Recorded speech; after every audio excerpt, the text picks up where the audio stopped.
The sound of their smiles still echoes in my ears. I just wanted to capture that perfect day. My son, the first in the family to attend one of the best schools in the city, impeccable uniform, new backpack, confidence in his eyes.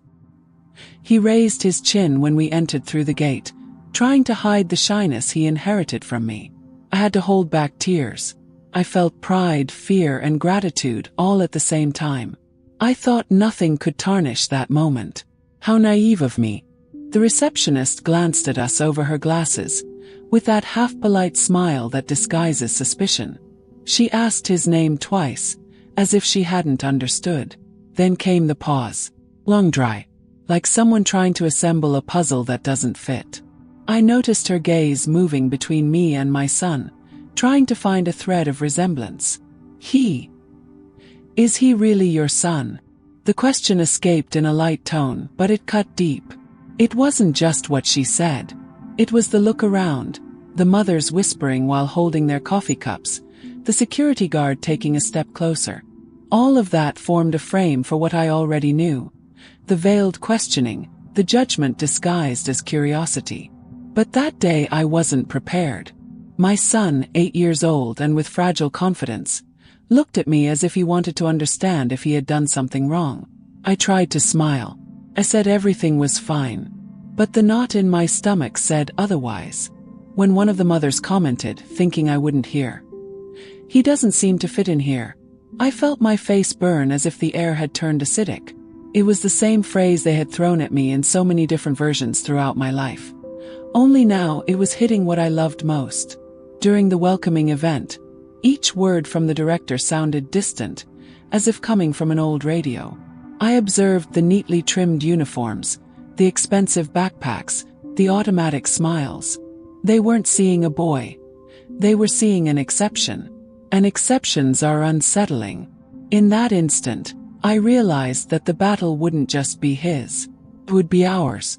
But fate has a curious way of revealing what people try to hide. What began as a simple first day of school turned into something no one expected. And when the truth came out, it wasn't my son who had to prove he belonged there. It was them. What do you do when the world tries to tell you that your blood is a stain? That day taught me that silence can be sharper than any answer. And that sometimes life prepares the most elegant revenge. That of showing who was always in the right place from the beginning. I tried to hide my unease that first day. But later, alone in the car, I felt the tears fall silently. They were thick, heavy, full of anger and helplessness. It wasn't just for me, it was for him. My son slept in the back seat, his ID badge still hanging around his neck, and I kept looking at his reflection in the rearview mirror, trying to memorize that face that didn't yet know the weight of exclusion. The steering wheel seemed to slip from my hands. Why can a simple glance from others erase so much of our joy? In the following days, I learned to decipher the disguised gestures. Hands that withdrew too quickly, short smiles, invitations to play that never materialized. The worst part was the silence. The silence of the mothers who greeted each other and ignored me with strategic politeness. I was transparent, except when curiosity made them observe me sideways, measuring my clothes, my hair, my skin tone next to my boy's fair complexion. One day, he asked me if it was wrong to be different from his colleagues. The question came while I was cutting fruit in the kitchen, and the knife almost slipped from my hand. I pretended to be calm. I said that being different is what makes someone unique. But inside, I felt fear growing like an ancient shadow. I knew what would come next. The small pains that slowly seep in, corroding what little light remains. I started arriving at school earlier, observing. The sound of the gate being locked, the smell of chalk mixed with expensive perfume, the laughter that spread through the hallways. He tried to fit in, but always came back with that shy smile that hid a plea for help he didn't yet know how to express. No child should have to carry that kind of loneliness. I promised myself I wouldn't let it continue. But before doing anything, I needed to understand what was really going on inside. The school talked a lot about inclusion in its speeches, but in its actions, there were cracks. The kind of cracks that only those who live it can see. That's when I started noticing the glances when the local news began reporting on a series of stories involving donations and scholarships. Nothing directly related to our school, but something in the coordinator's expression raised a red flag for me. I paid close attention, listening to conversations cut in half, fragments of sentences that, on their own, seemed harmless. But together they began to make sense. I had already learned to survive in environments that looked at me with suspicion. But now it wasn't about survival. It was about protecting what I hold most precious. There was a hidden truth beneath those polished walls and perfect gardens, and somehow it included us. That night, alone in my room, I watched the school's social media explode with praise for the new inclusion program, showcasing carefully chosen photos. And there he was, my son, in the center of the image. No name, no context, just a black face used as a symbol of public virtue. The air grew heavy. Anger became my focus. It was as if the world had handed me a piece of the puzzle. I just needed the rest. What they didn't yet know is that I come from a long line of women who learned to fight in silence, smiling on the outside while plotting their next move on the inside. And if they tried to make us a showcase in that place, they little knew they were about to see themselves reflected in their own mirror. It's curious how destiny unfolds, isn't it? Sometimes all it takes is a detail out of place, a poorly chosen word, for the whole mask to begin to crack. That's why so many people choose to stay here, following each revelation, because they know that the truth, when it arrives, doesn't give warning. And when it finally came, not even they could deny what I already knew. No one can extinguish the light of someone who was made to shine where they said they didn't belong. That night, the ticking of the clock seemed louder than ever. Each tick was a reminder of the time I had already wasted trying to believe in the benefit of the doubt. I opened my laptop and began searching for anything that could connect the school to the news reports I had seen. The words danced on the screen: social program, exemplary inclusion, municipal award. And among the images, there was my son's face again, smiling, without even knowing that he had become a symbol of a lie. My heart was beating differently, a kind of ancestral anger, the kind that doesn't scream but observes. I took a deep breath, switched browser tabs, and started searching for public documents, announcements, donations, names of sponsors. One of them made me stop. The school principal was listed as a beneficiary of a fund that shouldn't exist. The file had an incomplete digital signature, an email address I recognized. The same email she used to communicate with parents. My whole body trembled. My first reaction was fear. Not of confronting them, but of what would come next. I knew that a black mother raising her voice against a respected institution was seen as a threat. Closed my laptop. I stood there, in the darkness of the room, with the distant sound of my son's breathing coming from his bedroom. The contrast between the lightness of his sleeping and the weight of what I had just discovered hurt, as if they were two overlapping worlds, about to collide. In the following days, I donned calmness as a shield. I greeted the coordinator, smiled at the mothers, brought cake for the communal breakfast. It was all an act. Inside, I was building a bridge between the small clues I was piecing together. Conversations between teachers, internal notes, reports with identical dates, coincidences too small to be mere chance. One afternoon, while waiting in line to leave, I saw the principal approaching a reporter from the local TV station. She was speaking excitedly about the pride of diversity, and for a moment I wanted to laugh. My son, standing next to her during the recording, looked tired. The microphone was passed from hand to hand, and when the camera stopped on him, he looked directly at the glass where I was watching. That look pierced me. It was the look of someone beginning to understand what they should never learn so early. I arrived home and sat on the kitchen floor. Silence enveloped me completely. Childhood memories came flooding back, the times my own mother would tell me, "Girl, the world will try to make you believe that your worth needs to be proven, but don't believe it." And there I was, living the same script decades later, only now fighting for it. I decided it was time to act. I went back to the computer, compiled everything I had. Photos, copies of documents, screenshots, emails, newspaper clippings. I created a folder with a simple name, Justice, and saved it in 3 different locations. I looked at that file as one might light a candle in the darkness. The next day something changed in the air. People looked at me differently, as if they sensed something. The director avoided crossing paths with me, and the coordinator, who always talked too much, now stumbled over her words. I noticed rumors starting to circulate, discreet but persistent.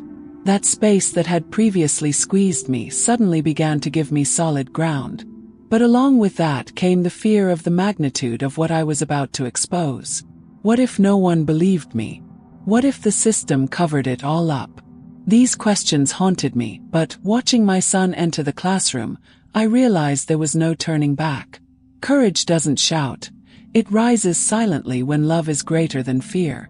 Small actions began to turn into scenes inside my head. The principal, smiling for the cameras, the reporters writing their articles, the parents repeating the same prepared speeches about empathy. And I, in the background, watching each word fall like a brick, until it formed the wall of lies on which they all leaned. That night it rained heavily. The city seemed to wash the streets, and I felt that something was about to change. I took out the school ID badge my son had forgotten in the car. His photo, slightly blurred by time, stared at me with innocence and firmness at the same time. I kissed that photo and thought, they chose the wrong family to underestimate. I didn't know how yet, but I was already certain that very soon the whole country would discover what that school was doing behind the scenes of perfect rhetoric. And when that happened, every look of disdain would have its price. The following morning, the sky was clear in an almost provocative way. The contrast between the calm of the day and the turmoil within me was cruel. I put on neutral clothes, tied my hair back, and before leaving, I looked in the mirror. There was something different in my gaze. A serenity that only appears when the pain has already been understood, when the wound begins to become a scar. I picked up the folder where I kept all the evidence, and felt its real weight in my hands. It wasn't just paper. It was my son's story, mine, the story of so many other people who never had a chance to be heard. I arrived at the school shortly before the event that would celebrate diversity and the fruits of the social project. The chairs were perfectly aligned. White flowers adorned the tables, and the sound of classical piano music mingled with the murmur of parents and journalists. Everything impeccable, everything fake. It was a showcase, and everyone there participated in the show without knowing that the backstage was about to collapse. When the principal saw me, she hesitated. That brief second when her smile faltered was the trigger. She came to speak to me, feigning enthusiasm. "How wonderful that you came. Your boy is so happy here." Her voice was sweet, but her restless gaze betrayed her fear. I simply replied, "Yes, I think he will be even happier after today."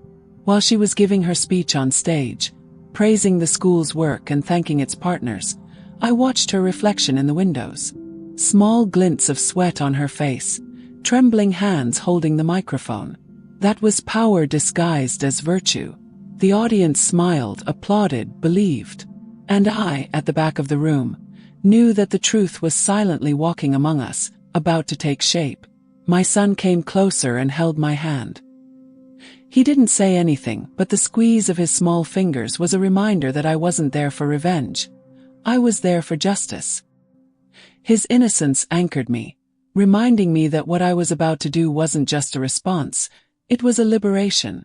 During the break, when the journalists gathered to take photos of the beneficiary students, I took advantage of the moment when everyone was focused on the cameras. I walked over to the microphone, which was still on. I felt each gaze slowly turn in my direction like a silent wave. I took a deep breath.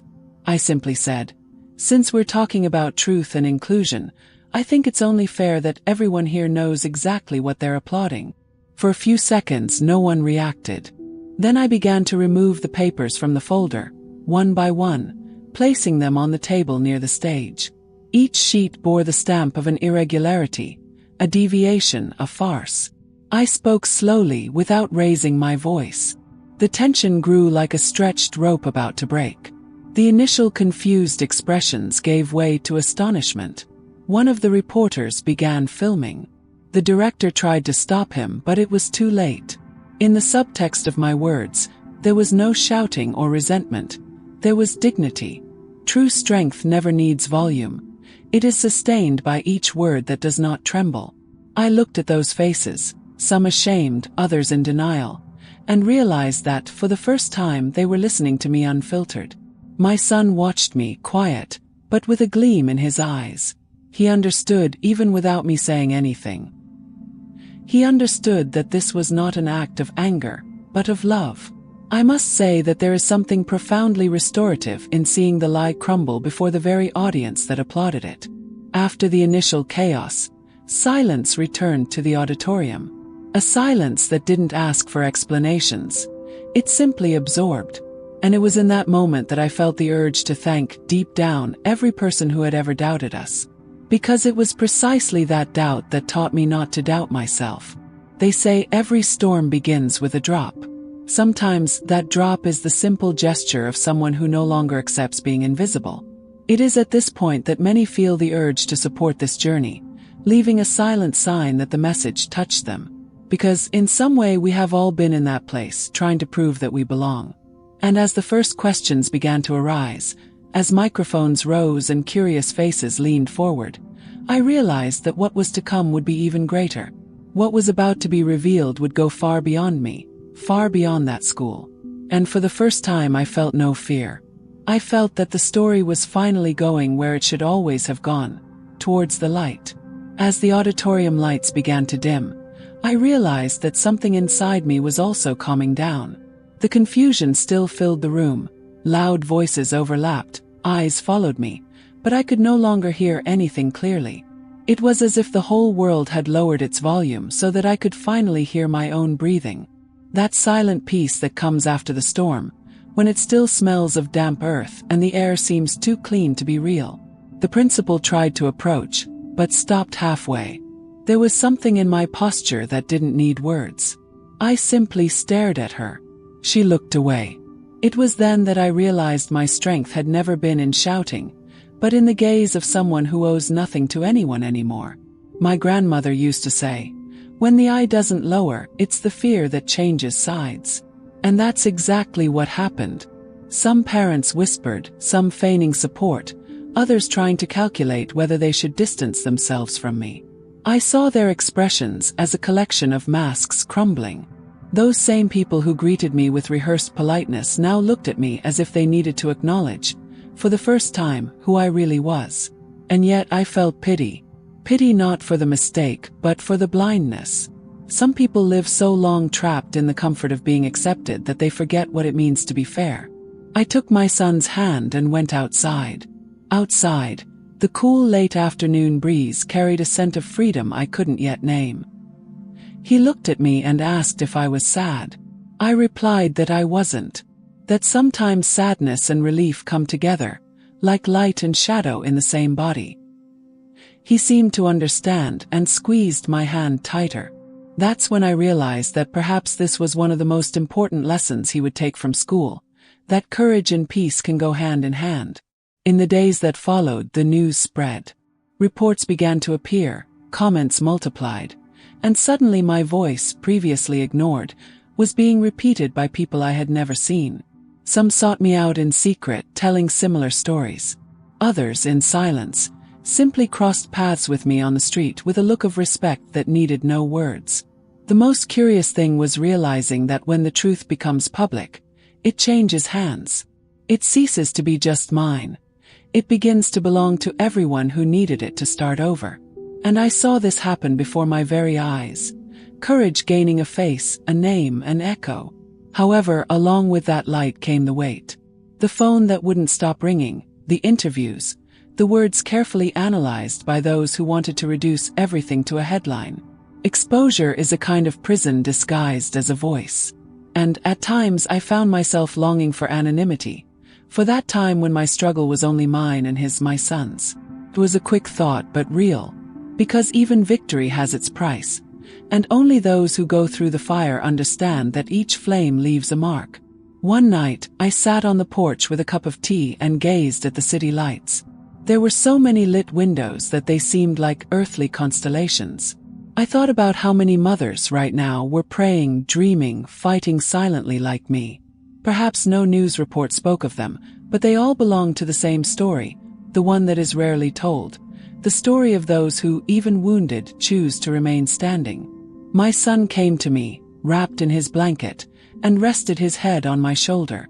"Do you think they'll leave us alone now?" he asked. I didn't know how to answer immediately. The stars reflected in his eyes, and for a moment, I felt as if time had stopped. Finally, I simply said, "I don't know, my love. But now they know it's not safe to underestimate us." The wind gently swayed the curtains, as if the whole world were breathing along with me. That night, for the first time, fear seemed small, almost childlike. Perhaps because I had already learned to look it in the face, to recognize its appearance, and still keep walking. And while the city slept and the headlines still echoed outside, I felt deep in my heart that what was to come would not just be justice, it would be transformation. In the days that followed, time seemed to run strangely. There were hours when everything moved too fast. The messages, the interviews, the people who suddenly wanted to hear me, and others when the clock almost stopped, as if the air were heavy. I still woke up before the sun, made coffee, packed my son's backpack. The routine continued, but the reality around me had changed. The school was no longer just a school. It was a symbol. And symbols, once erected, can never again be contained in silence. Walking the streets was different now.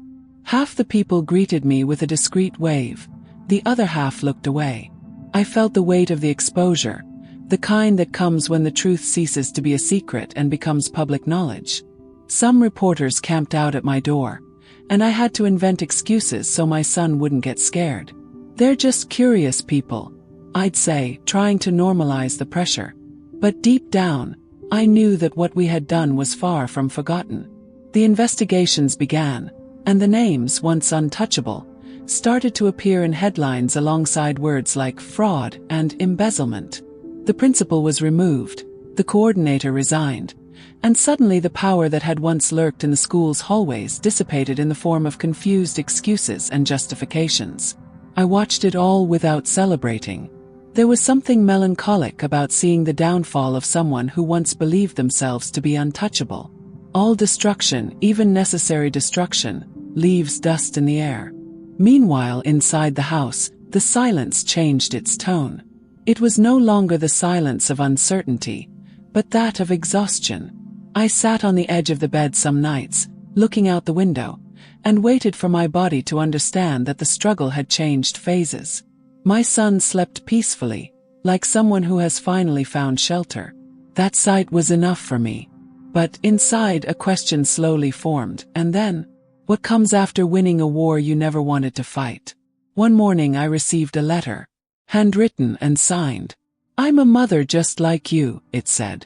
"For years my son has heard that his place isn't where he dreams of being. Thank you for not staying silent."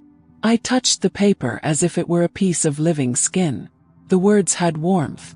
It was in that instant that I understood. What began inside a school had spread like a silent spark. Invisible people were beginning to see themselves reflected in our story.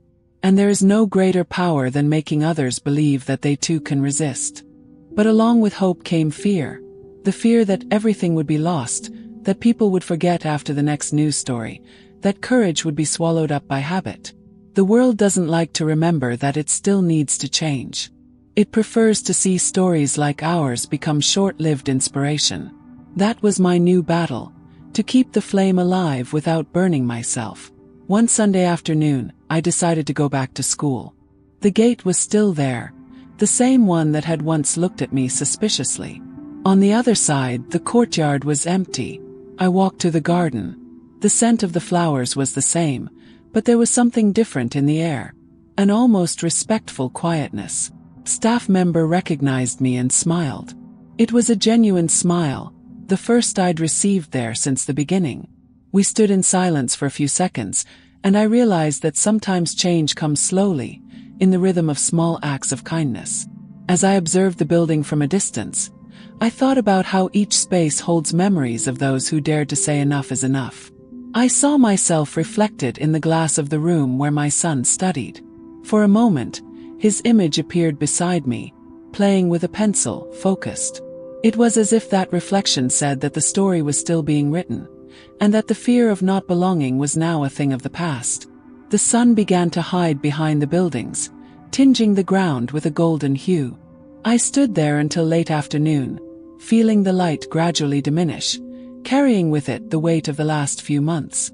It wasn't exactly an end, perhaps just a pause. A suspended breath between what we were and what we could still be. And in that instant, between the distant sound of a bell and the scent of the first flowers of the season, I realized that true belonging doesn't come when the world accepts us, but when we decide not to ask permission to exist. The fall didn't happen all at once. It was slow, precise, almost silent, the kind of collapse that begins from within and only later shows the cracks on the outside. The news continued to spread, but now it came accompanied by new names, by voices that were once afraid and that finally decided to speak. The director, that woman who once raised glasses and trophies in the name of inclusion, appeared in the headlines without makeup, with downcast eyes, walking among cameras and microphones. Seeing her image on television, I didn't feel revenge, felt justice. And justice, when it arrives, has the exact sound of silence being broken. The school was temporarily closed. The walls, which had so often echoed speeches about merit, were now covered in banners and posters. Parents demanded answers, staff asked for overdue payments, and the older students, the same ones who had once laughed in secret, looked at it all without fully understanding what they had witnessed. It was living proof that power shifts when the truth gains ground.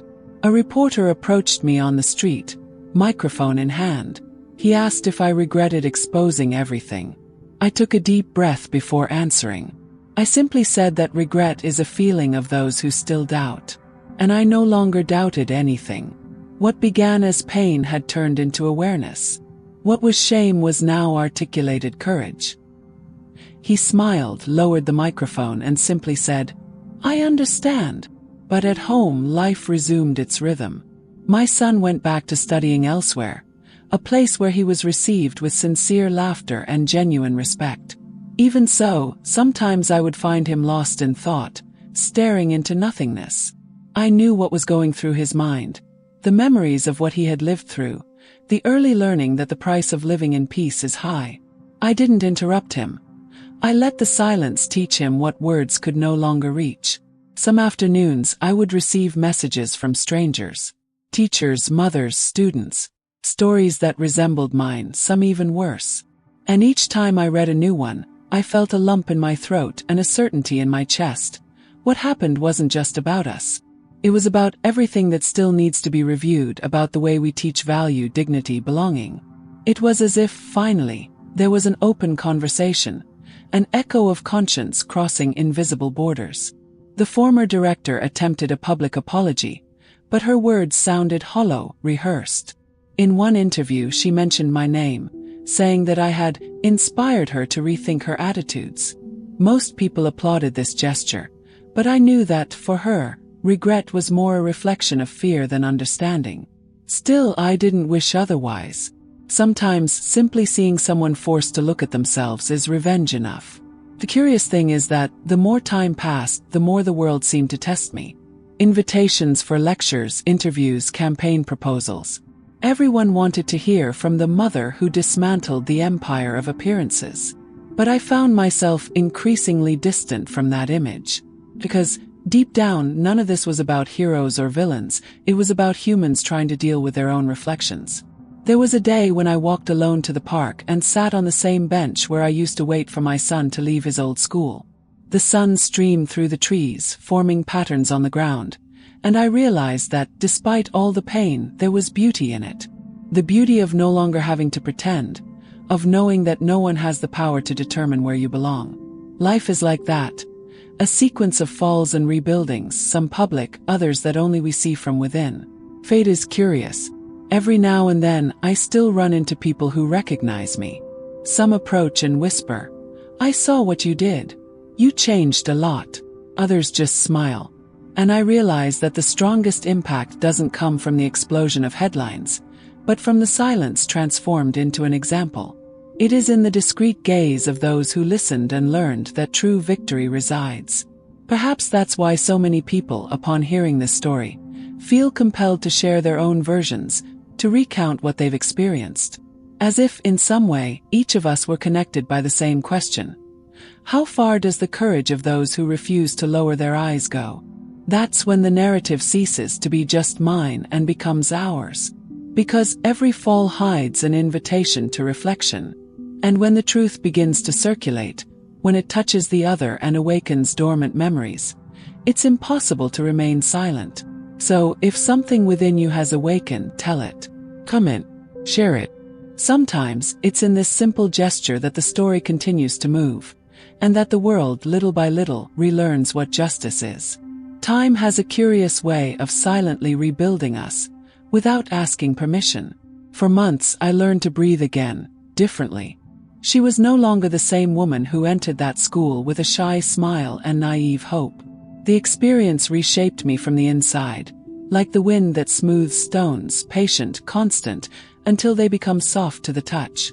It still hurts to remember, but now the pain comes with meaning, like a scar that proves healing. Returning to routine seemed impossible at first, but I learned that rebuilding is also an act of courage. I took courses, started giving small talks in public schools, recounting what I had lived through, but without turning my story into lament.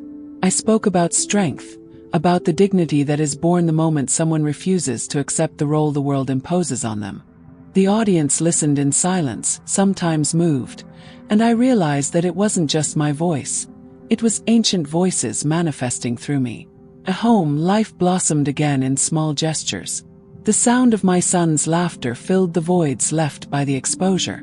Seeing him play again, free from judgmental stares, was the most concrete sign that everything had been worthwhile.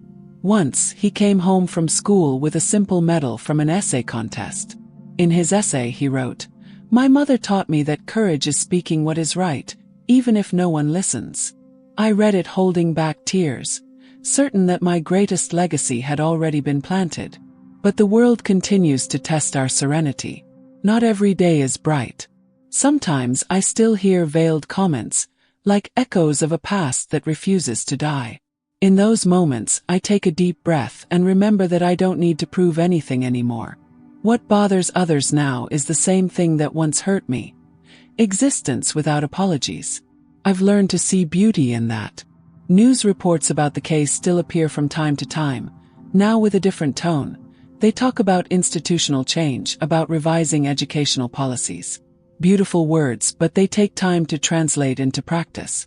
And yet there is hope. Because every seed needs time to open up the soil.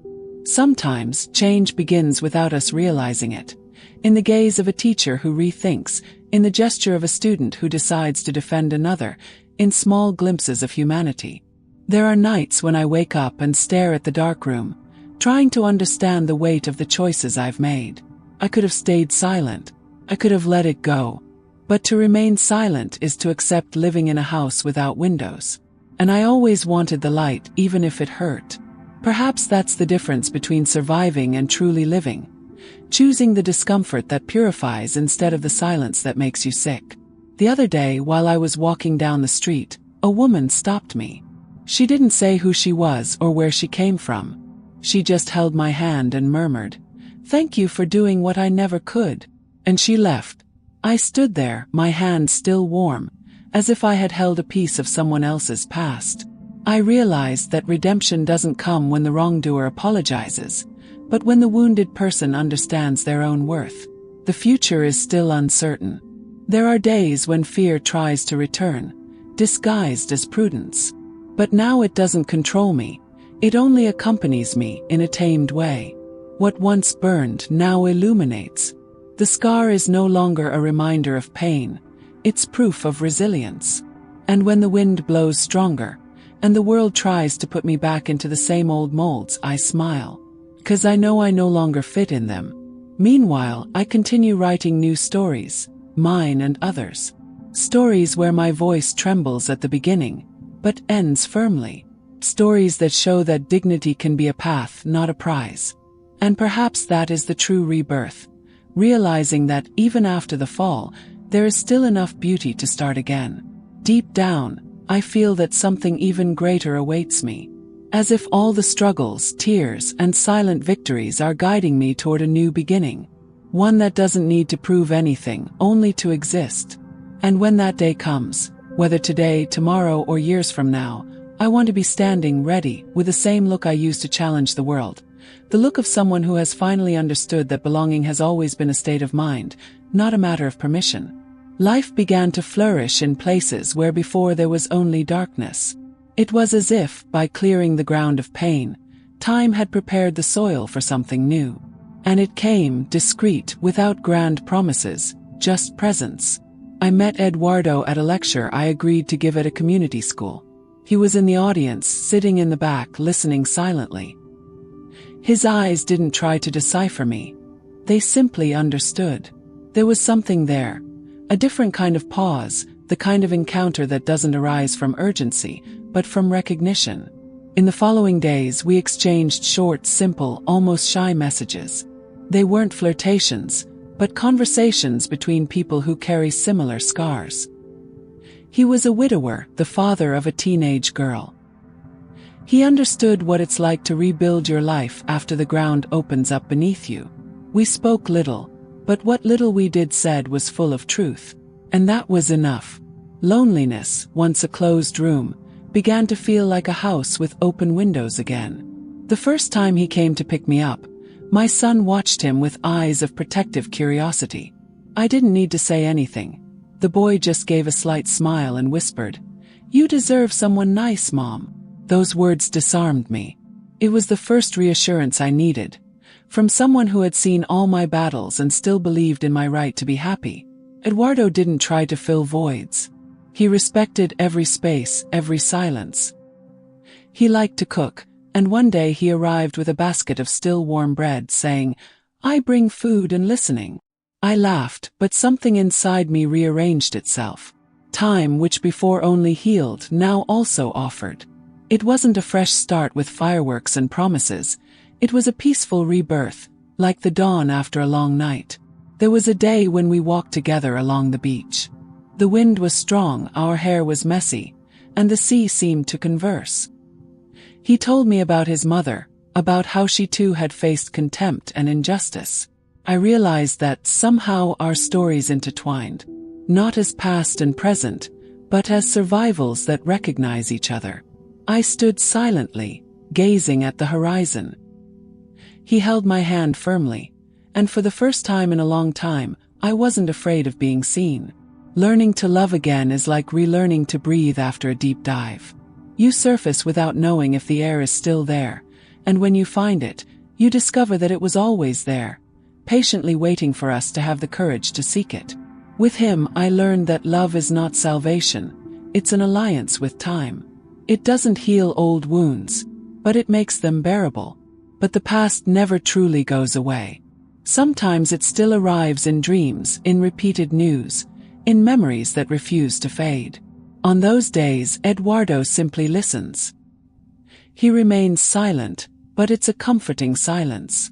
There's a kind of love that doesn't need a name, it just needs to remain. My son, now older, sometimes laughs, saying I've become a calm celebrity. I laugh along, but I know there's something more to that humor.